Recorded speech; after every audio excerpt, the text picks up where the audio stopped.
मित्रांनो, सोनकीची फुलं पाहण्यासाठी आम्ही गेलो रतनगडावर. किल्ल्याच्या पायथ्याशी असलेल्या रतनवाडीपासून आम्ही आमचा ट्रेक सुरू केला. हा ट्रेक पूर्ण करण्यासाठी आपल्याला जवळपास 2 ते 2.5 तास लागतात.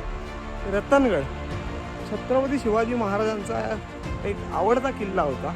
पुढे गेल्यानंतर हे शेतातलं बुजगावणं जणू आमच्या स्वागतासाठीच उभं होतं. आणि मग काय, पायथ्यापासूनच सोनकीची फुलं बहरलेली दिसली. मग पटापट पावलं टाकत आम्ही गड गाठण्याचा प्रयत्न केला. कसला भारी व्ह्यू आहे मागचा. वर आपल्याला सोनकीची फुलं बघायला भेटतील. लोखंडी शिड्या चढत चढत आम्ही गडावर पोहोचलो.